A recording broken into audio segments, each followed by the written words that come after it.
PDX and world. Hey, hey, hey. We back again in this mother. And we matched today. I know. How cute are we? Great minds think alike. I know. That's true. How you doing, girl? I'm good. Word. Happy to be here. Yeah. Welcome to the show, everyone. This is Brown Table Discussions. I am DQ Scott. And I'm Beth Hernandez. Hello. And on the show, we pretty much bring the world to you. We're going to have a discussion around a brown table, and we're brown people. And we're going to talk about the world. Pretty simple, actually. Straightforward. So simple. All killer, no filler. You know what I mean? Shout out to our engineer, Chase. Yeah, what up, Chase? Thank you. Brah. Yeah, setting us up, getting us rolling. That's right. Word. All right. You know what? We have a lot of stuff to talk about today. So much going on. Yeah. Holy shit. So I won't waste everyone's time. We'll get into it, and then we'll do small talk while we're in the conversation and everything. So, let's get into some headlines.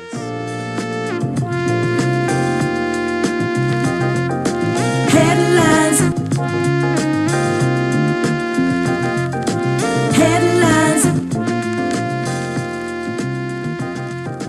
Headlines.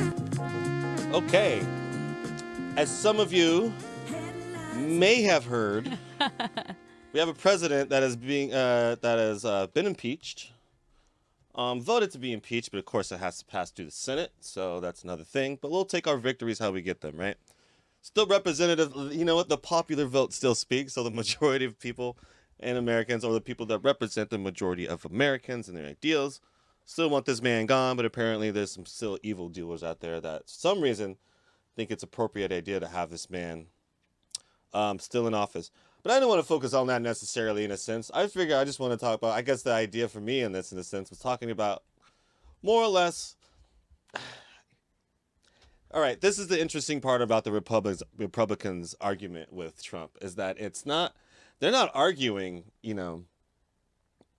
necessarily. They're arguing the process. They're saying the process is unjust of how this is being done. Keep in mind, the process of this happening was all created by Republicans while President Bill Clinton was being impeached. As a matter of fact, some of the people involved in this process were a part of that process, being very hypocritical about their words and in their actions on top of that. Mitch McConnell definitely being one of them. Yeah. That's a whole nother subject for another day. If I go off about him right now, I won't get the rest of this show. Let's not.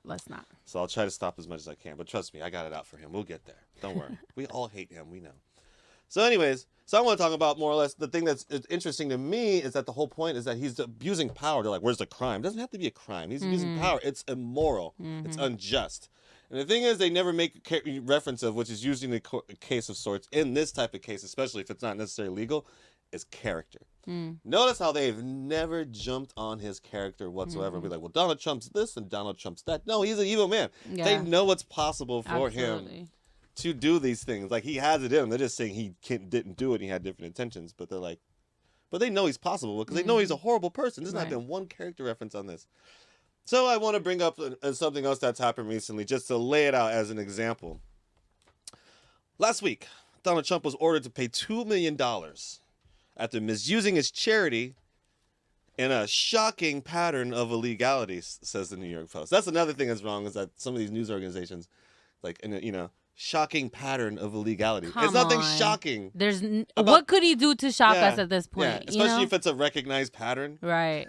Shocking pattern. Like, that says a lot right there. So anyway, Donald Trump has paid $2 million in court-ordered judgment for misusing his charity, a New York Attorney General Letitia James said in a statement last Tuesday. Well, this past one, the one before that. Not only has Trump Foundation shut down for its misconduct, but the president has been forced to pay $2 million for misusing the funds for his own political gains. So he was last month, a federal judge ordered judge to pay the $2 million damages for foundation settlement back in 2016. And this involves the $2 million would go to 8 different charities: the Army Emergency Relief, the Children's Aid Society, City Meals on Wheels, Give an Hour, Martha's Table, the United Negro College Fund, United Way of National Capital Area, and the U.S. Holocaust Memorial Museum. Trump also agreed to distribute the remaining $1.8 million in the foundation's coffers among those same charities. Also, I'd like to point out that Ivanka Trump and Eric Trump have also been a part of this process as well. So a lot of these things are also ran by them and in their name as well. Pretty much shystily running organizations for their father. But I feel like this which is information... also an issue of nepotism, which is the whole point of what Donald Trump right. was going to Joe Biden about with Ukraine, which is even more her Period. Yeah. But this stuff about the charity, I feel like this information has been out for a really long time. Like, I remember hearing about this on Pod Save America, like a very long time ago. Just the shadiness behind these foundations that he was running and where that money, what they were actually being used for, right? Yeah. As a front for what, you know? Yeah. A lot of the funds also, I think, in the past were attributed that people were saying that he was using it for his campaign and channeling it through the foundation and all types of other Which he stuff. didn't use that campaign money to do other illegal acts like pay off like his ex-lovers of his to not talk. Right. Yes. I mean, this is characters. Here's the thing. Even if the thing, even with the Ukraine thing, even though it's obvious he did it, there's evidence. So like the process is unfair. It is fair. You guys just haven't been around for it. They're just filibustering. They're just gerrymandering. All of these things are happening. And the worst part about it is that the evidence is so there, and they're just pushing it along this process just to protect themselves. But it's so obvious. It's like we're not gonna have any respect amongst the world. So what happens after this if it does go through? We're supposed to have people trust you, Right. No. believe in you. Think the world's gonna believe in you now? You think people are gonna internationally have meetings with you? Know how shiesty and evil you are, especially us as a country. And all then they did can you protect see themselves. the letter, the 6-page letter that he wrote? Yeah. I didn't get to read the whole thing. I read like the first page, maybe page and a half, and then I was just like, I don't need to read any further. Like, there's not gonna be anything here to enlighten us in any way, shape, or form. Yeah. It's just him being mad. It's just him throwing a hissy fit. Exactly. Essentially, you know what I'm you know what's saying? funny?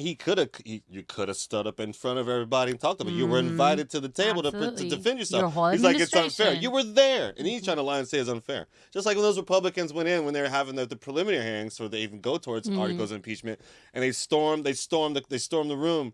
Like, we demand to be in here, and all the reporters are like, you were invited here. Right. They're like, well, yeah, but. Like, well, you're invited. Why? Part of the process. Yeah, why have the shenanigans? Why this display of bullshit when you were invited here? Right. And then you get caught in your lie, and then you make up some more bullshit. But this is so Trump-ish, though, right? Yeah. Like, that whole reaction, how they're going Yeah. about everything, like, it just seems very Yeah. much like he's kind of This pushing that along. This is why I'm not too stressed about this, and I don't. We could kind of move on soon too, in a sense, because it's going to be going for a long time. A lot of shit's going to switch over. We got a couple weeks before this gets going. Mitch McConnell's going to be a little bitch about it anyways, like he always is. Right. I was watching him on TV. I was like, God, if I could just force choke him like Baby Yoda, that'd be awesome. Anyways, thoughts, hopes and dreams.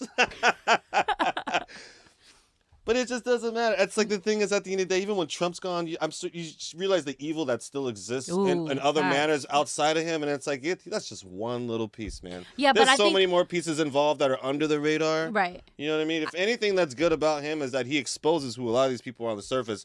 But maybe almost in a bad way when he's gone. These people are going to be hiding Back in the underground, closet. Right. doing their little shady stuff, and we have no idea what's going on. I think for me, what I'm hoping more than anything is that this will truly affect his chances at re-election. And hopefully, I pray to the Lord that anybody who was thinking of even remotely supporting him after this can back the fuck up. You know what I'm saying? Like, that's all I'm hoping for at this point. Yes, I understand this process is going to take a long time. Even the fact that we've gotten to this point, I think should be saying something to the American people who supported him. Yeah. He's been through the process. Yes, I get it. He's still throwing out every chance he gets. He's saying these, what does it call them? Do nothing Dems. Yeah, like he's still trying to bash the system and all his opponents and whatnot. But at the end of the day, like, I hope it's helping some people realize, like, yo, this is not the guy that we need to be having in office for another 4 years. I didn't have a chance to get together in time for the show, but he did mess up pretty bad. It's some I forget, it's some government, some lady has some type of government seat or something, or the wife of a man who had a government seat, last name Dingle, and this guy was very respected. The man, the wife's husband, who's in office, was very respected as a bipartisan hero, like both sides, was very fair. Done a lot of good for a lot of people. Was around for like 40, 50 years. Did a lot of stuff for civil rights. Very well respected. He died. Calls the wife. Gives condolences and all that. Gets up the other day in a speech, and he's like talking about her dead husband. He's like, well, he's probably looking down on us somewhere. Who knows? Or maybe looking up. I don't know. Yeah, implying that he's probably burning in hell. Oh my gosh! While he's going to while he's giving himself props for calling to console her and say it, then he says that's like, see, that's what I'm talking about. Here's the thing: even the people there in his crowd were kind of like, ooh, which I've rarely seen. You can Very tell bad there are form. some people in that crowd who are like, okay, like that's a little too much, man. You didn't have to do that. He Especially really when you're didn't. trying to deal with the character reference of what you're going through right now. Mm-hmm. And when you see the evil in this man after a while, it's like, okay, can we not agree that this man's just horrible? Right. Even if it's not, he did that. It's like, well, he's a horrible person representing Yeah. us. Look at Oh. what he's doing and saying. Like, is that what you want representing you? Keep in mind also, they're like, well, he hasn't committed a high crime. Well, it's like, well, technically speaking, Bill Clinton didn't commit a high crime.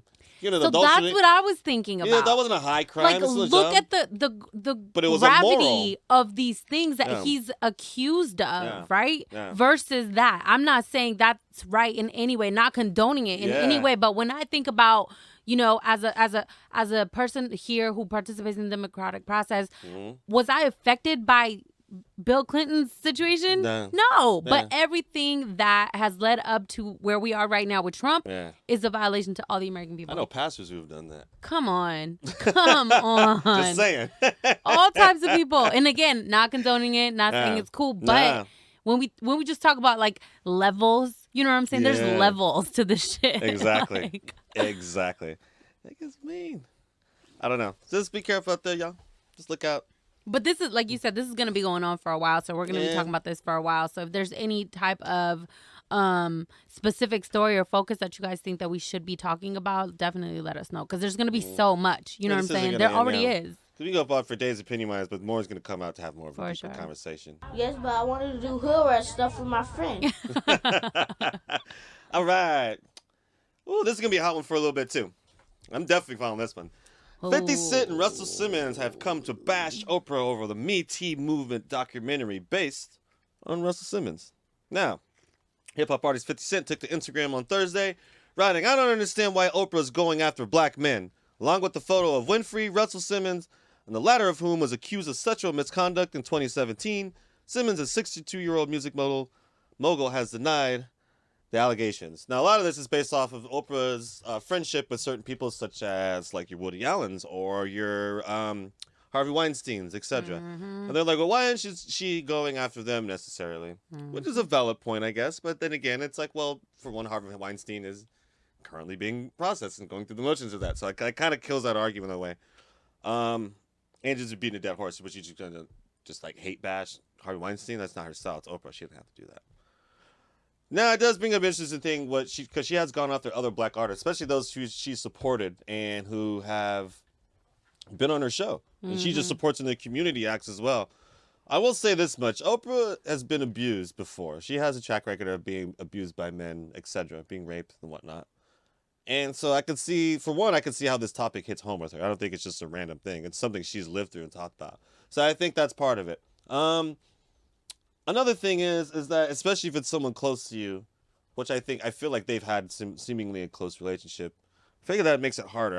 It's not like she needs the money or the clout. So I think a lot of things are kind of like weird with this one here. I guess the main thing that bothers me with it is, I don't want to say like Russell Simmons guilty off the bat, but he has been accused mad times before, and some of the stuff with him and Kamora Lee Simmons is weird. But I don't know their history too much. Is it weird that I get it, but it's like we have to call this out. Like, you have to call this stuff out. Like, this is the things you call out. It's like, so is Oprah supposed to be just silent about it? Like, she can't just be silent about this. Yeah. Like, this is stuff we have to, like, deal with. Right. So it's like, well, like, are we supposed to, like, just not do that, you know? Like, that doesn't make sense to me. That's where I kind of draw the line right there, because I don't think that, like, I don't think it's fair to, like, give people a pass just because they are black and we're supposed to make, or if they're of a race understanding too. It's like, that's where we're starting to mess up, because if he's like predatory, we're gonna have another R. Kelly on our hands, and that's bad. We shouldn't be doing that. So 50 Cent followed up the original post with another post, and he's got the 6 images of these guys, and it says like jail over Bill Cosby's face and jail over R. Kelly and all the other white men. It just says walk, right? And the caption says, "You think Oprah don't notice how this shit is playing out?" First of all, it's almost like you're saying that the black men should be walking as well. Do we really want an R. Kelly walking around regardless of what color his skin is? No. People like him need to be locked the fuck up, period. You know what I'm saying? Yeah. And again, same for all the other men. I totally agree on that. Yeah, you don't get no pass. But that's what I'm saying. Yeah, like what you're saying is like, do you get a pass because, is he trying to imply that we should get a pass because they're black? You know what I'm saying? Yeah. And the answer I think is absolutely not. Yeah. But again, neither should the white men. Yeah. But it's funny if people are making that argument right now. Right. I'm kind of like, yo, we're on some dangerous ground right now if this is what we're going to do. Yeah, I've seen a lot of So- people reposting the images of. There's like one image that's like a collage of all the pictures of Oprah with all the different men, Yeah. and she's like, you know, hugging up on him or whatever. And yeah, people are pissed. They're saying, look at her, she's so buddy buddy with all these Yeah. white dudes. Some of those are she's like- bashing. Some of those are pictures from like the 80s and Right, 90s. Though. So exactly, it's kind of like, exactly. that's kind of a tough, that's kind of pushing it with that one a little bit. Right. But, you know, I get it. So in conclusion, obviously we're going to talk about this more because 50 Cent and Russell Simmons are very well-known figures. So is Oprah. Absolutely, yeah. And of course, it's all nobody knows what's going to happen until this documentary or whatever you want to call it.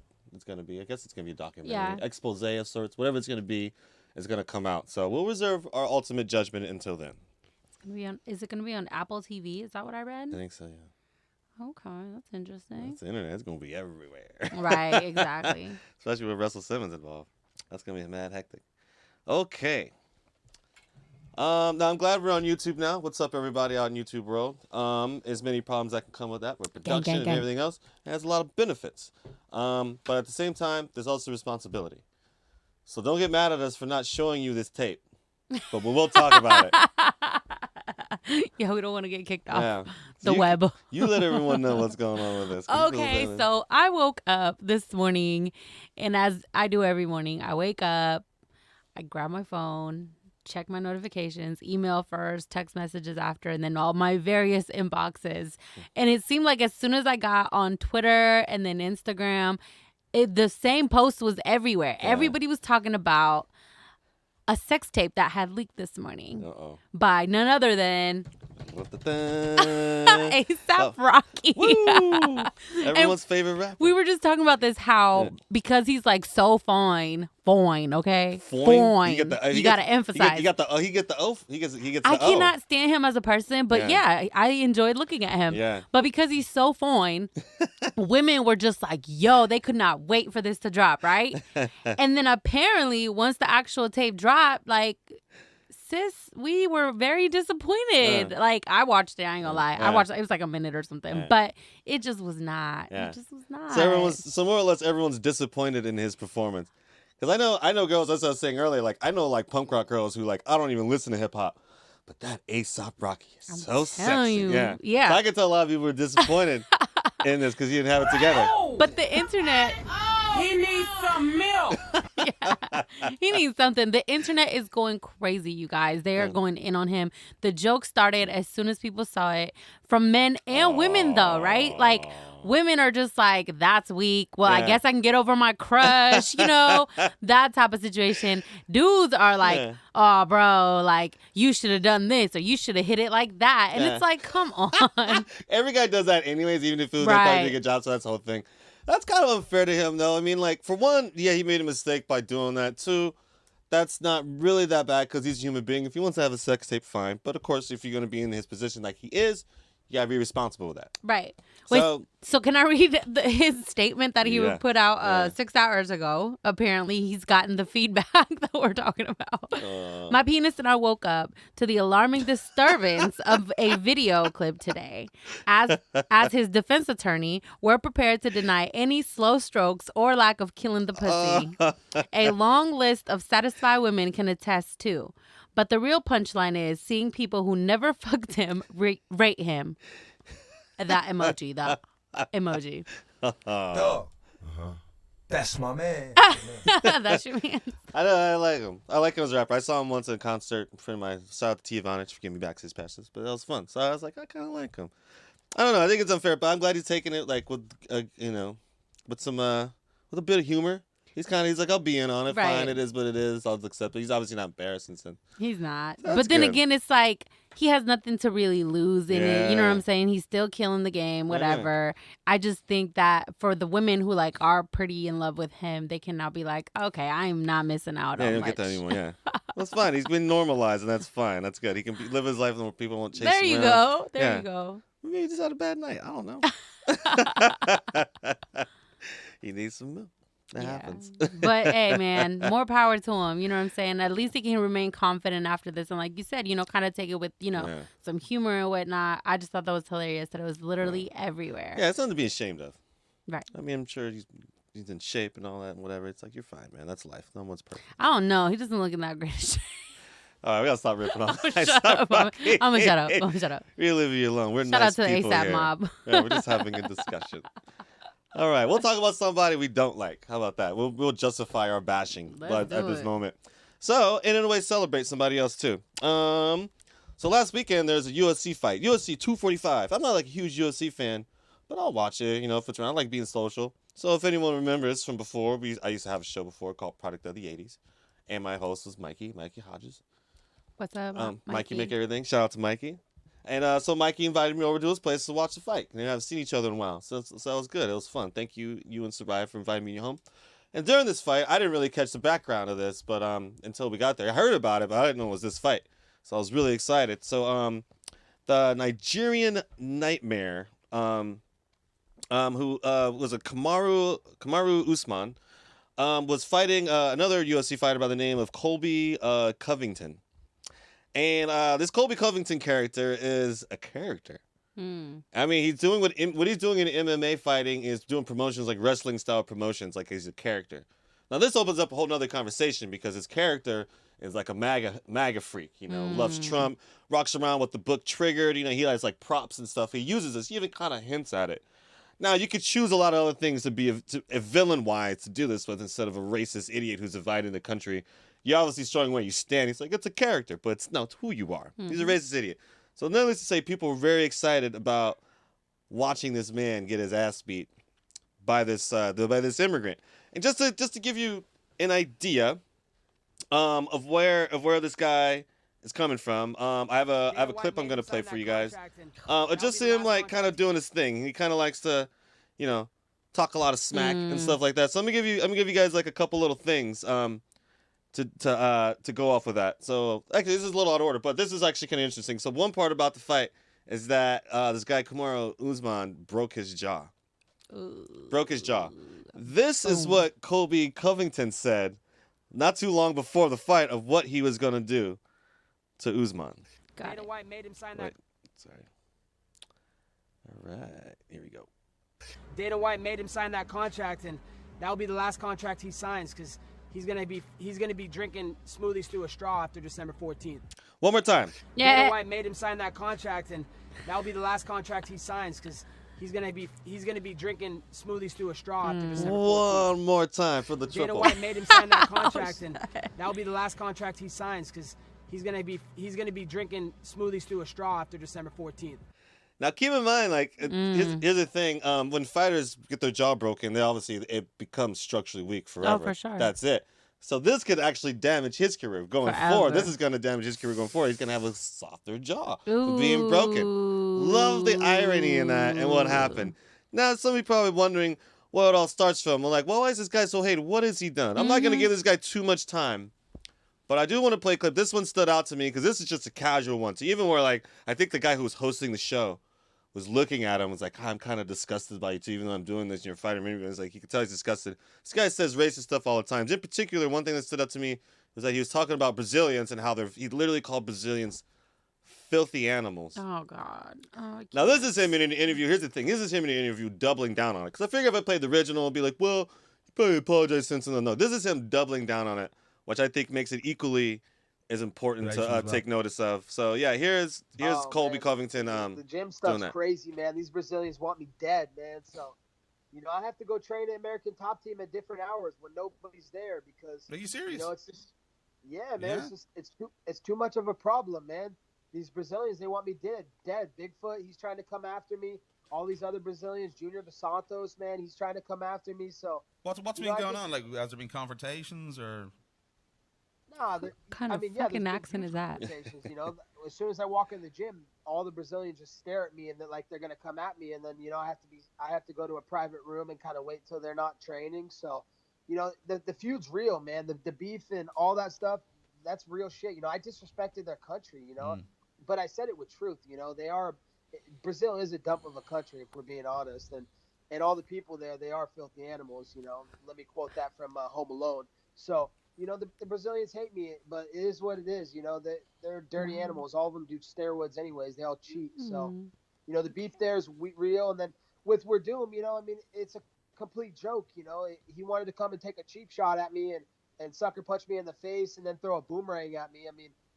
The guy's a complete joke. He doesn't know how to handle his business the right way. You can't just come up and attack someone in the streets because of free speech. Because of some words I said in my fight.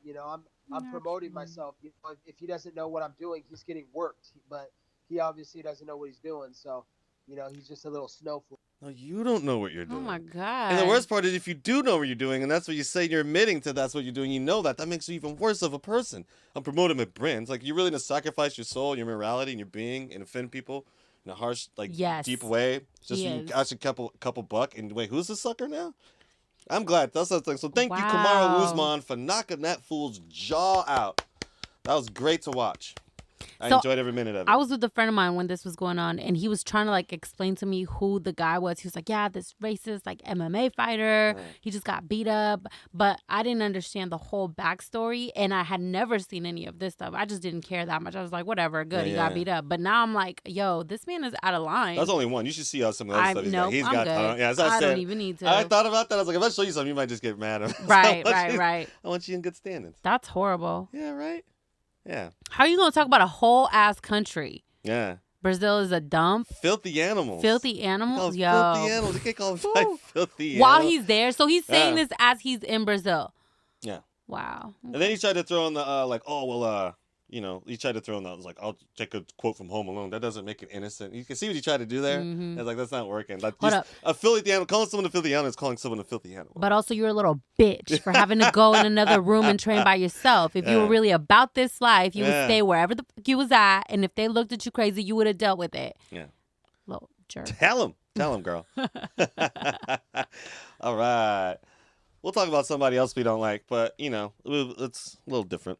I almost feel bad for him for a little bit, and then a lot of me doesn't, especially after I realized what the words of the judge came down on this young man. Tekashi 6ix9ine has been sentenced to 2 years in prison. He is not getting out of jail. I don't know how good that was, whatever million-something contract was that he got. I don't know how good that is anymore. It doesn't matter.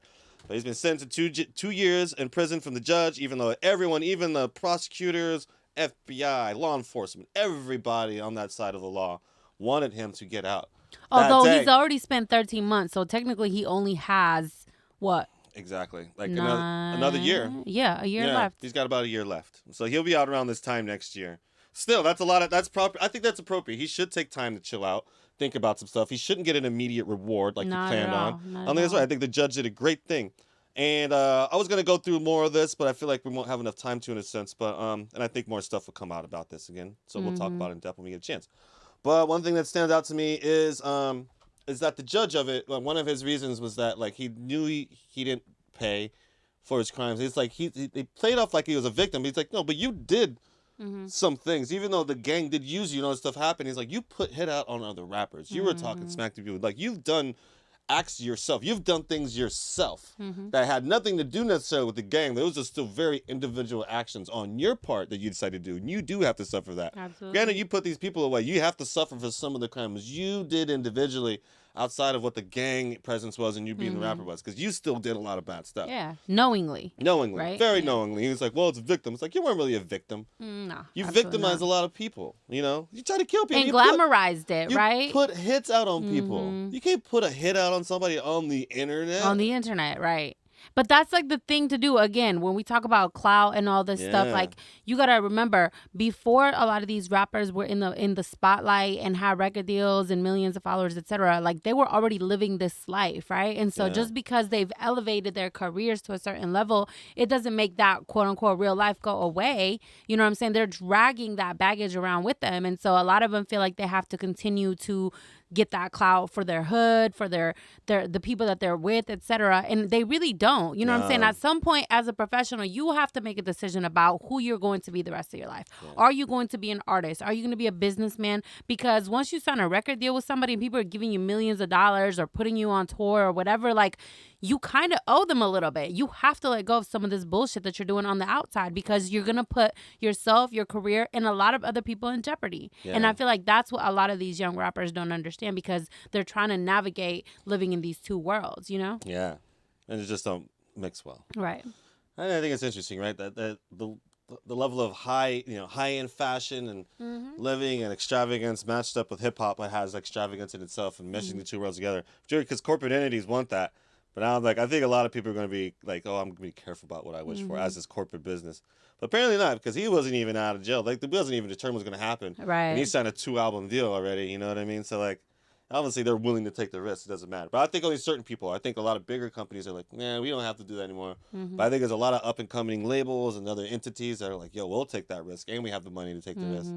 I mean, I had the opportunity to book him before he got, caught up in all this stuff. But to us, we had to literally sit around a table like this as a group and say, yo, he's too much of a liability. Like, if we put down a $10,000 deposit on him and start promoting the show and selling tickets, like, there's no guarantee that he's not going to be shot up or locked up or in a ditch somewhere by the day of our show. Or so we can't, or something else will go down and at the event. show. Exactly. Yeah. And then also, right, like, we don't want, people showing up to our show wanting to do something or whatever. So it's just too much of a liability. And again, that just goes back to what I was talking about, where not only now in a situation like that are you putting yourself in danger, but now you're endangering me and the thousands of people that will be at the show, etc., right? Because you're creating this persona, this personality that people either love or hate. And those who hate and want to do something to you are going to find any opportunity to do that. So at some point, I get it. And a lot of people say, yo, like, he's one of the most entertaining people because of his social media or because of who he is as a person, etc. Like, there's a difference between what's entertainment and what's going to have real life consequences. Yeah. You know what I'm saying? Like, Cardi B is entertaining, but when she gets on the internet talking shit, being funny or whatever, I don't feel like that's putting me in danger. Yeah. Whereas somebody like Tekashi, like I was saying, like, you're not a bigger liability to anybody who does business with you. Yeah. Yo, this fly is like... That's killing it. Very much so. Good job. All right. So we'll use this as a segue into something else right now. Andre 3000. So all this on the quality of artists that come around. Because a lot of people just aren't coming around nowadays, You want some. So Andre 3000 has done an interview with Rick Rubin. And in said interview, he talks a little bit about why he's not making music anymore. Which is like the saddest thing I've ever heard in a long time. Like, I'm not ready. The world needs this man's music. A lot of people are definitely crushed. They're like, okay, great. Because those rumors going around for a while. And I was like, yo, can you imagine? Can you imagine what he would come up with now?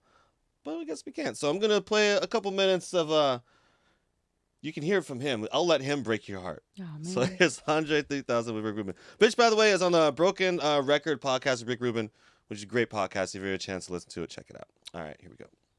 Sometimes I feel like a lot of lyrics just bombard you, and I know it sounds crazy coming from a rap artist, but I think sometimes,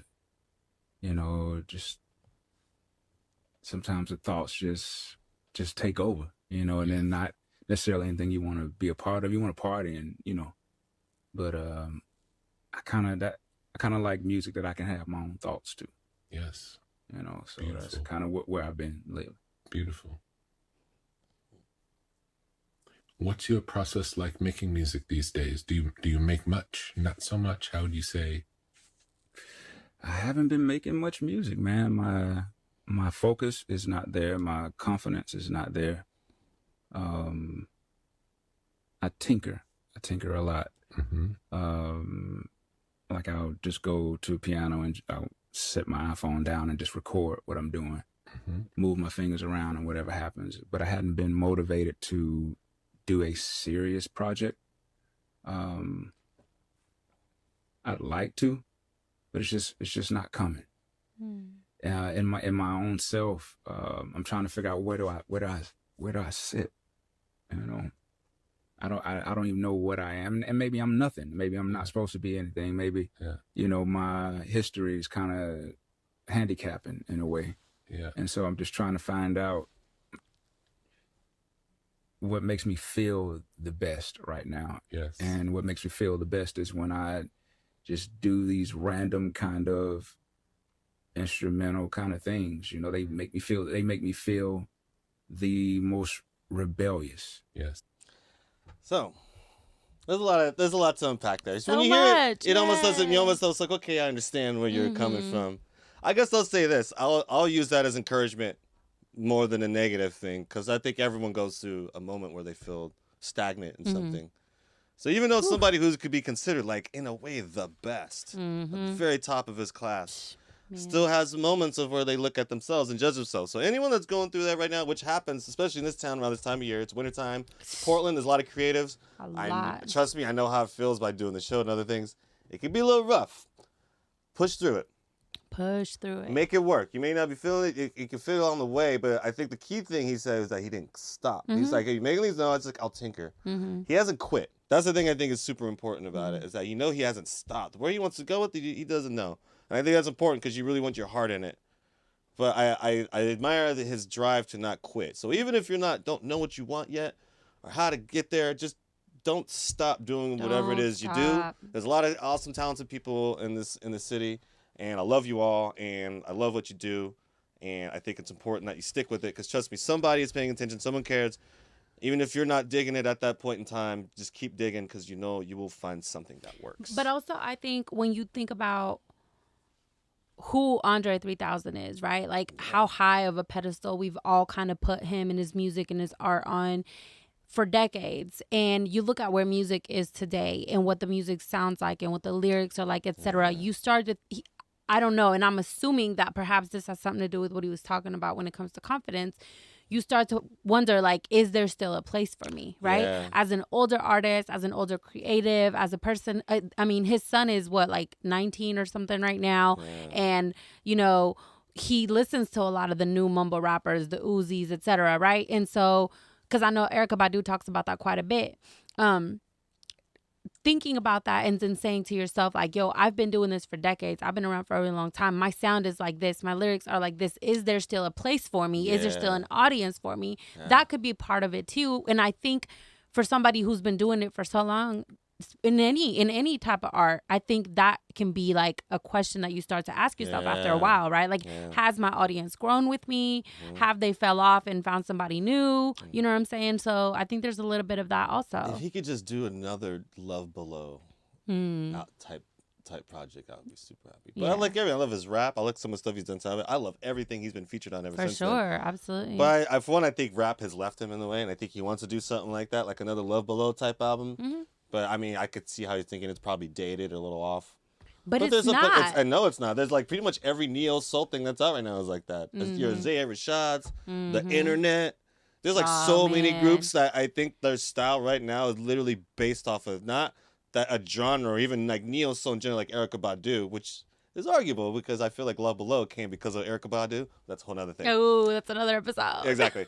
But I think there's a lot of influence. Like that album he did, like that influenced a lot of hip hop people to be like, yo, I could do something like that. I don't have to be so hard. I can make it cool, rhythmic. I can have this whole presence. There was a lot of album. That album changed everything for a lot of people.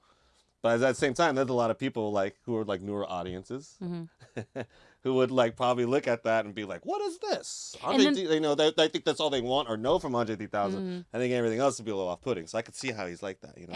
And then you think about the kids that are 14, 15, 16 that are coming out to rap shows and whatnot. Like, would they even know who he is if they heard him or they saw him featured on a song with one of the new young artists? Would they know who he even is? Their parents would know. Yeah. You know what I'm saying? But would they? Okay. It's crazy to think about. Yeah. All right. So this is a good way to. This is a perfect segue into like something I kind of want to hit. I wasn't sure if we get to this, but I'm like, yeah, let's do it. So there's this thing that's been happening. So people are naming celebrities on like Twitter and everything else online who are only famous to black people, as in like to see who they are. So I consider the small list of people in a sense, but like, so I think it's funny. Some of these people are because there are definitely like black celebrities who have done things. A lot of people don't know who they are. They call them by the character name or something else, not really that they have a body of work. Everything else. Example, so Clifton Powell. A lot of people don't know who Clifton Powell is. Clifton Powell, not a clue. but other things. He played any old gangster that's been in like movies like Boys in the Hood. Anything else like old kind of like neighborhood black man that's Eli's done that. He played the infamous scene in a TV show called The Rock, which is another thing only black people know. It's starring Charles S. Dutton, which is another actor that only black people know. Oh, God. And it's an infamous scene with him and being a drug dealer, you know what I mean? He's like, I'm taking over on Rock like, yeah, you get out of my neighborhood. I don't like no drugs. It was that. He played Pinky in the Friday movies. Okay, I knew Yeah. you were talking about it now. See, bam. That's so funny. You had to say that. I had to get up some other people. So I was going to touch the knowledge of you or someone else and see if you probably know some people. Okay. Go out. All right. You know who Jackèe is? Nope. You ever see a show called 227? Nope. Everything it's like, oh my goodness, Mary, you didn't understand how to these problems. No, but never that's a seen great Jackèe? impression. It's No. Jackèe, which I feel like you know what I'm talking about. Kim Whitley, who most people confuse for Jackèe, who is she was also in Friday. She was Sugar. She was like the uncle's wife or whatever. Just a small role over there. You know who Blair Underwood is? I do know who Blair Underwood is. That's solid. Bruce. Yes. All right. Comedian. Some more. No. Okay. She's very sensual, like comedian. TD Jakes? Author? Yeah. He's a pastor. Pastor. Okay. But like yeah. he's wrote So a I lot know of who books. he He is, sells yeah. a gang of He's books. got that one purpose-driven life book. Isn't that him? Yeah. See, okay. Yeah. So like, yeah, you're good. I don't think you knew this stuff. Kadeem Hardison or Harrison. I think it's Hardison though. I messed up. Mm-mm. No. Different World. Mm-mm. He's played a character named Dwayne Wayne. You ever? No, Yeah. never seen. He was like the coolest. He was like a black Zach Morris.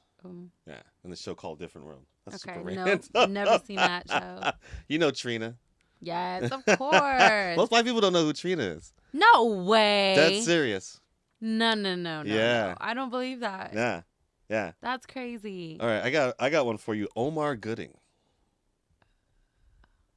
No. He was in Baby Boy. He's played in a ton of things. Also, most famous, same name sounds familiar because yes, he is Cuba Gooding Jr.'s brother. If you see a picture of him, you just like he was also in a TV show called Wild and Crazy Kids, which I know a lot of young people know. I know him. Yes, he was a black host on Wild and Crazy Kids. I know He was who that also is. Cuba Gooding Jr.'s brother. Oh, okay. If you don't know he exists, he's around. AJ and Free. Yes, of course. Right. This goes on. I just think it's funny, so I'm going to start bringing this up all the time. That's funny. Mainly because you can probably attest to this too, because there are like famous people. Here's the thing: culture lines are funny with people, especially in America. There are black artists that I would say that mostly only white people know, Mm-hmm. and there are white artists that mainly only black Like people Jason know about. Derulo. Who? Oh, see? Ooh, Jason is Derulo is so fine. See? He's corny, right? Like, let me find him for you. Jason Derulo. All right. And he's literally so fine. He's got 5.2 million followers. He's all over top 40 radio all over the world. Okay? Who is that? Oh, he's so fine. It's not even right. Instagram made him take this picture down. He had this picture up without the sandwich. Instagram censored him because he had this picture up of himself soaking in these little like briefs, and it's just too hot for IG apparently. Yeah, you're part of that generation. I'm sure you were one of the ones guys that freaked out when that D'Angelo video came out.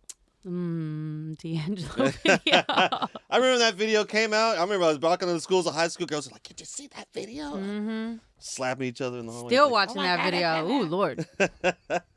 That's funny. But yeah, Jason Derulo is probably one of those people that white people know. Yeah. Black people do not. Yeah, or like Gary Owen. You know who Gary Owen is? Yes. Gary Owen is a black comedian. He's always on BT. White people have no idea who this is. No idea. Black people I've met him love before. him. Yeah. And he's super funny. He is pretty funny, Yeah. but he's kind of a dick sometimes. Yeah, I can see that. Who's else? Like, there's different examples of that. Like Nina Simone. Like, black people don't listen to Nina Simone. I know a lot of white people that love Nina Simone. I know a lot of like 25-year-old white guys who are like, oh, I really like Nina Simone. Yeah. I don't know anybody 30 that probably grew up in the era of Nina Simone who listened to Nina Simone. Wow. It's weird. That is kind of weird. Just like black people love Genesis. Genesis? Or just, I think we was more like Phil Collins. But that goes along. But Genesis stuff is dope. Okay. Like black people, like that's the thing, because most people argue like Phil Collins is Genesis, but black people love Genesis. Phil Collins is great too because we like Phil Collins. Same with the Dewey Brothers, other things. There's just certain things culturally I think are interesting that are like will be considered white or be considered black, but you'd be surprised how many people on the opposite end actually enjoy that and like it. Yeah. So I'll take that. I like that. Go society. We have to appreciate each other for all these things we're doing. But this is a good list, though. Morris Chestnut. I feel like white women know who Morris Chestnut is. I don't think they do. Mm. They probably like, oh, he's him, fine, but they don't think they know him by name. Yeah, maybe. Yeah, that's the thing Lorenz I thought Tate, about. Lorenz Tate for sure. No, I don't think white people know Lorenz Tate. Bro, no. he was just in that Girls Trip movie. They'll be like, oh, maybe that one black guy with the girl. That's the thing. That's they true. don't realize he's been acting for like 20 or 30 Decades. years. Oh my god. He's been in everything. Because he still looks like he's 24. They don't, but it shows you to say "oh dog," like, oh yeah, oh dog. Oh dog. Yeah. What is oh dog? Oh dog, Menace to Society. Oh, it took me a minute. Cheeseburger, all that. I'm not gonna repeat that, but yeah, it's good. Yeah, this list is funny though. So we're gonna do this. We're gonna make Big a game. Tigger? Yeah, most people don't know who Big Tigger is. Every black person knows. We grew up with Big Tigger. Big Tigger. Yeah, freestyling in the booth. It's your boy Big Tigger, BET Rap City, son. The basement. The basement. Oh man, I could not wait for the basement to come on. He's run home with that. Right. Good stuff. Good stuff. All right. Well, I guess we gotta move the show along because we're on a time schedule. All right, you know what, y'all? So, in case y'all don't know, we do live in the state of Oregon, in the city of Portland, and I figured we'd talk about some local issues in a segment we call Organized Confusion. Organized Confusion.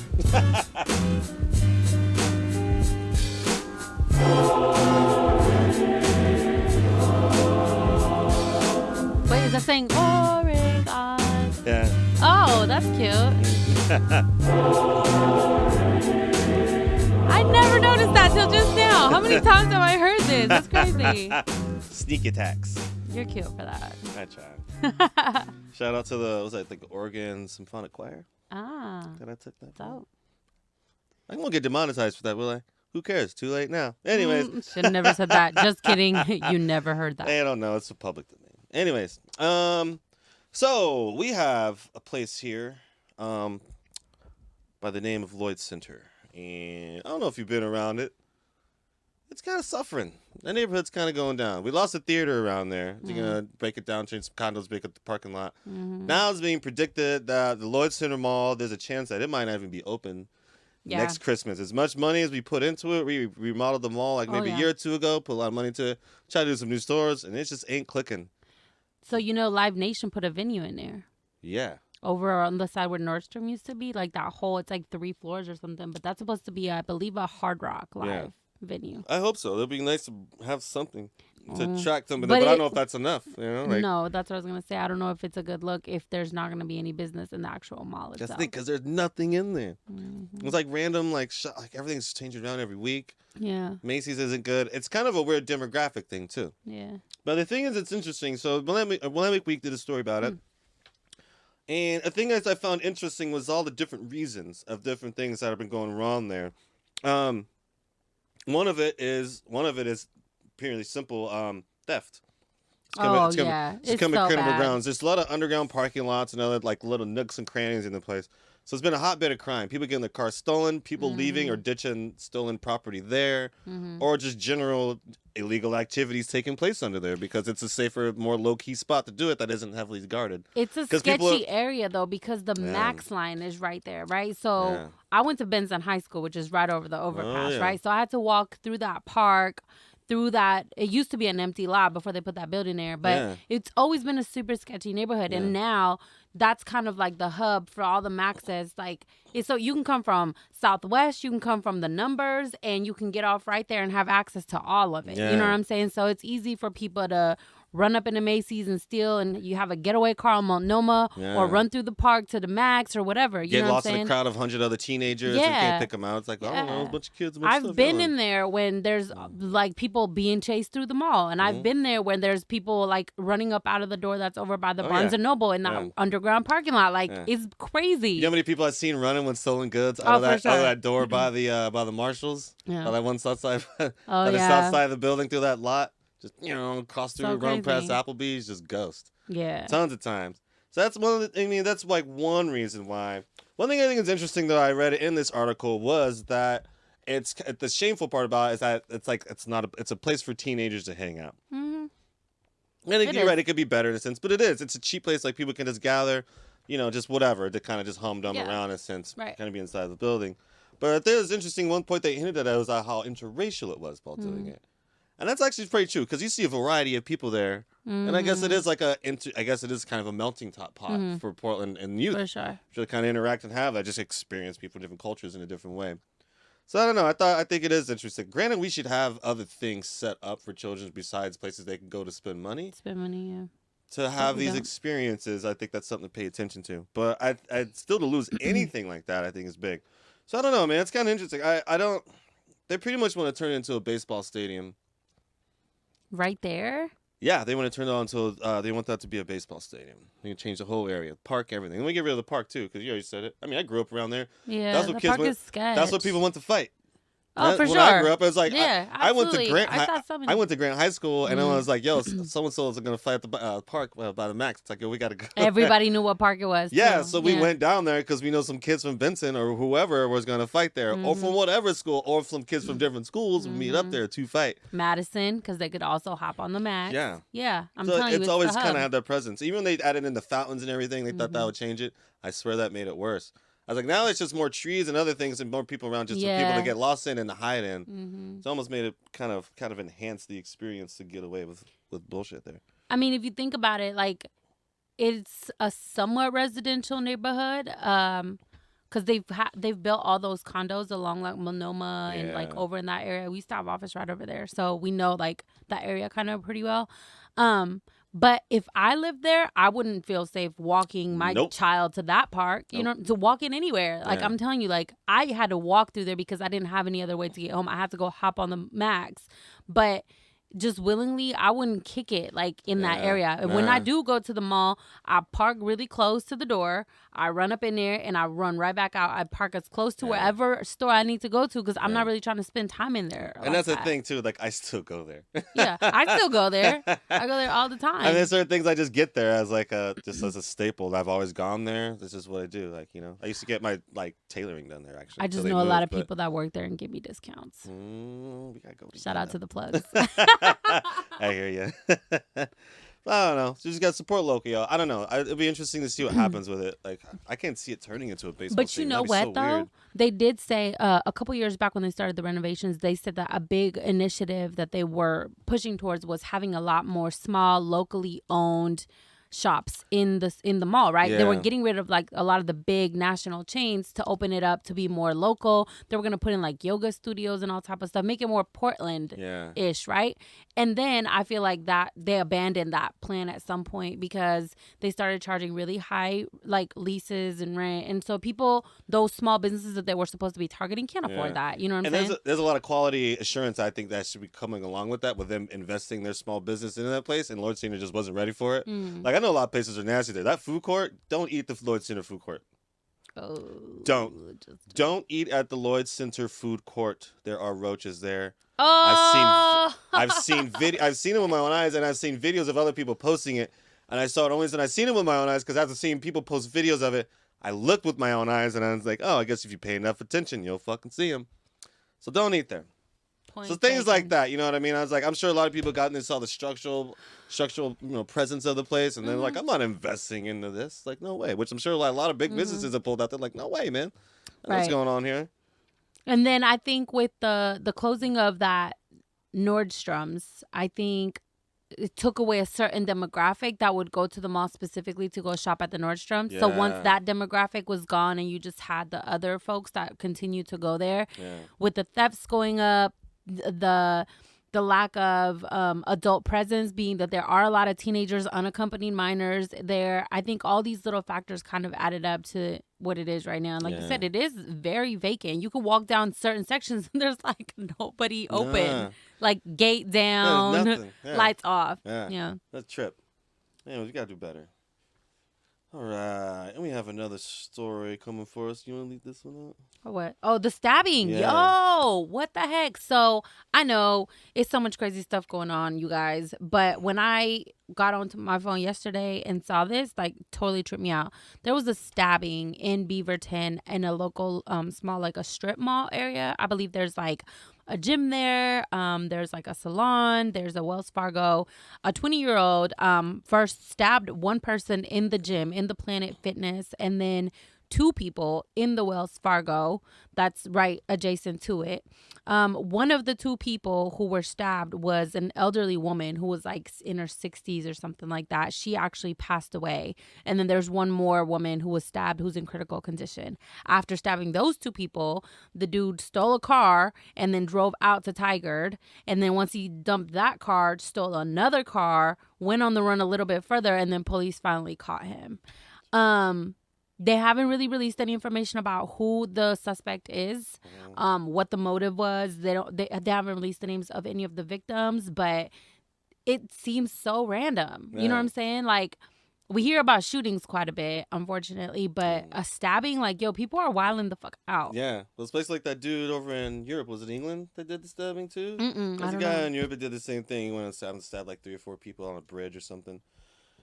Yeah, I don't know. Everything's getting crazy. This is the thing. I'll say this from my experience in town. It hasn't been talked about too much in a sense. Yeah, even we talked about it last week from like the armed robberies of different bars and other things. Yeah, the stabbing out there and stuff. Like people are getting crazy out here. People are getting a little restless, and I think there's a lot that comes on with it. For one, yeah, some people are hurting. Like they're poor, they lost a job, rent's high, they feel displaced. Like many other things, like natural things, but just even the environment here, cold, wet, Christmas time, rainy, all these other things.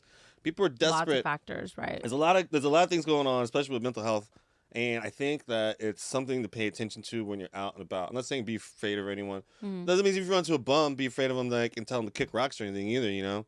But definitely just be aware of where you're at and what you're doing and who you're interacting with, because there's a lot of that going on right now. Even like in nice neighborhoods, you can go up on Alberta or Kingsworth or Mississippi or Hawthorne or any of the other areas that are seemingly nice shopping social areas. And honestly, that's where I see some of the craziest people at. Not even at night. I'm talking about during the day, absolutely. like noon to 4. They're wilding out, breaking stuff, like freaking people out, doing all kinds of crazy stuff. Like just keep wits about you. But that's anywhere you live. I just think it's just a little bit of a misplacement because Portland still generally has been a nice place. And granted, some people are weird. It's like, dude, that's why I don't go into Portland anymore. Portland's not like the most dangerous place on the planet. Right. But still, you should be aware. I don't think it's to the point where people should be afraid and like, I'm moving away because this is too much. I'm moving away to Los Angeles or insert other, or Texas, insert other random, way more dangerous place in here for like a less dangerous reason. But I think you're right. I think a little bit of like, and I know this is going to sound crazy or super hippie-ish or something, but like there's definitely a vitamin D deficiency that everybody in the Northwest has around this time. Like we've been without like sun on our skin for a long time. Like that leads to like all types of disorders and like depression. I have a friend who had to go to the doctor because he was having like migraines every day and couldn't get out of bed. He was throwing up. He was sick. And when he went to the doctor, they were like, yo, you need vitamin D.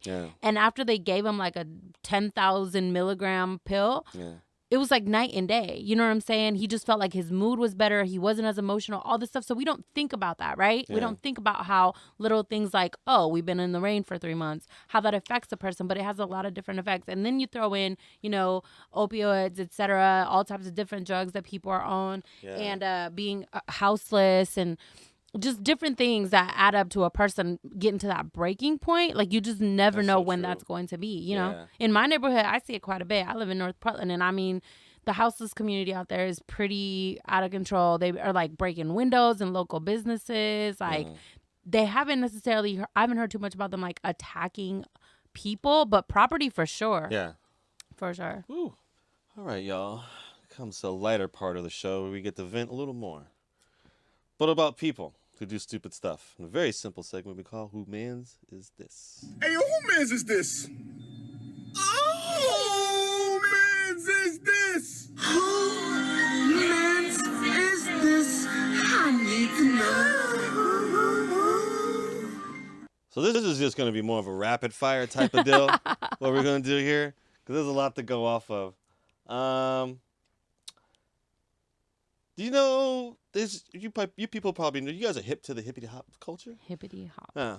Maybe some of the gangster culture that's involved with it. So there's there's a certain dance called the sea walk. Oh shit. Or crip walking. And this is how I know things have gone way too far. Because at this point in time now, everybody, ladies and gentlemen, we have instructional videos on how to crip walk. Oh my God! Please no. Don't believe me? I'm not ready. Check it out. I'm not ready. Not. All right, it's pretty much a couple of minutes. That is insane. Who does that? That's not even that. That dance doesn't even come out right. What she was doing is not right. Let me just tell you right now. It's not. It's way off. This is how you know you don't need to be teaching anybody how to do any type of dance. It reminds me of that one dance when it's like, it's like a vaudeville dance. Like, I feel like it's just that where you just, you're doing the leg thing. You're just like that. Right. That's just an advanced version of that. That's how she was explaining it. Bumble your thing, girl. I'm not going to get mad if you do man. it. There's a bunch of those online, though. There's like different people, too, especially like on TikTok and other stuff. I just got friends who's like, there's like Seawalk videos online. I was like, no, there isn't. There's a ton of them. There's like a bunch. Shit. There's a bunch. It's the thing now. It's funny though. No one ever calls it crip walking though. I've seen it saying like crypt. I've seen crypt walk. Crypt. I've seen that one says I've seen crib walk. Like no one ever fully says it, which I think is even funnier. Just like that crip, is really funny. Crip walking or sea walking. And on top of that, sea walking doesn't require instructions. You kind of just do it. Right. If you're a crip. Yeah, you kind of just feel you just gig and you kind of have your thing you do. It's not like a thing. It's more of a style. So I think it's funny how they put it in. It's like it's crossed over into that realm. She's making it seem as though this is something that's acceptable for anybody to do any place, right? Exactly. Like white soccer mom at the club on a Thursday with the other soccer moms. Exactly. After having too many margaritas. Yeah. You know what I'm saying? Like you should hear the music they're playing on some of these other videos. You should see some music they're playing some of these other videos to do it. I'll bring up more. Don't worry. I'll have a crip walking instruction video for you guys every week, and we'll have it down and see if we can get other people to do it. All right, bet. I'm going to do all the tutorials and see which one's the best. All right. So, I got another one for the day. I got a couple. I'm just going to rapid fire these. I love this. So, I'm not letting anyone slide, too, because I've been missing out a couple weeks. So I got an archive that people need to get called out on. You got some ammo today. I do. So, Ray J is always good for a clip. He is always good for a clip. So here's the thing, Ray J's kind of notorious for like lying or embellishing things when he doesn't really have to. Like he doesn't have to. It's not necessary. He's Ray J. He's fine. He's got a bunch of stuff now. He's doing a Death Row Records thing like that community now. He like owns it or something. I don't know. It's just super silly. But that's besides the point. Right. So here he is on Complex talking about some unbreakable glasses. That's it. That's it. So it's great. good enough for what it is. So I just feel like you're so frivolous with your products, man. You're slapping the table, they're flying everywhere, you're tossing the glasses. They're unbreakable. Unbreakable? They're Test unbreakable. Test Break them. Step on it right now. No, you step on them. Oh my God, product. this is You so step funny. on 'em. I can't You watch. step on them. I can't do that. You can. I bet you I can break these. They're unbreakable. Speedy. They're not unbreakable. Speedy. Don't tell me they're unbreakable. Listen, Don't challenge me. listen. Don't challenge me, Ray J. They're I will break them. Listen, Speedy. They're unbreakable. They cannot break. It's impossible. Look at his face.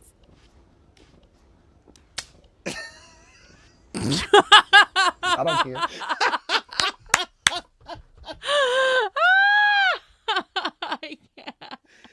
I don't care. He never disappoints. That's the best.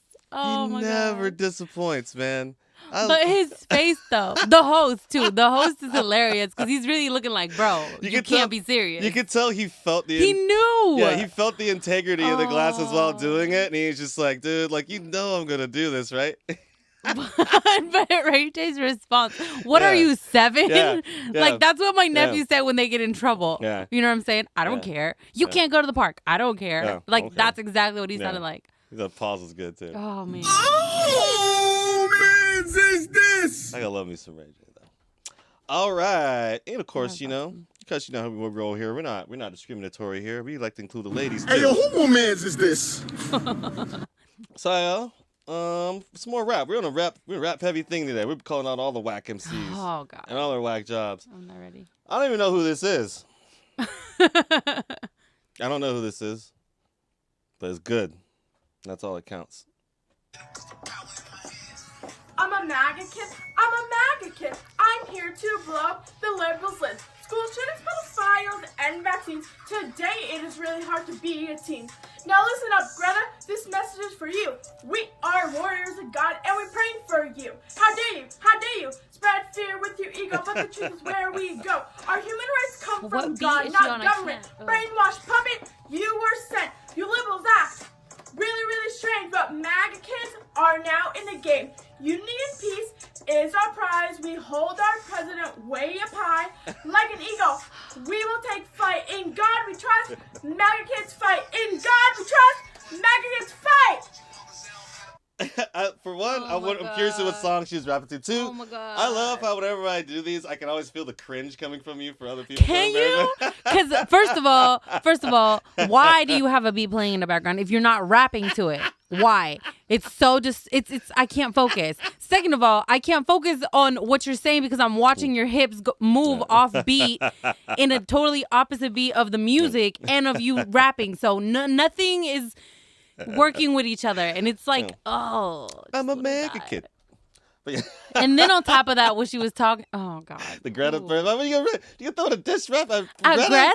She's like 12. Dog, you can't be serious. She prayed for it first. You're though. a bully. She said she prayed for it first, though, so it doesn't matter. You're a bully. And then she proceeded to go in. Them hips, though. Oh, I know. God, those hips don't lie. Stop. Please don't. Don't do that to yourself. Don't get that shit stuck in your head. Hey, yo, who woman's is this? She was horrible. She's doing a thing, yo. No, she's trash. Yeah, right? I don't care how old she is. You're trash. Oh, man. Give up today. All right. I got some other stuff here, but I guess we're running low on time. We got to get out of here, don't we? I guess we do. Oh, boy. I don't want to. I hate leaving I'm leaving. It's so fun.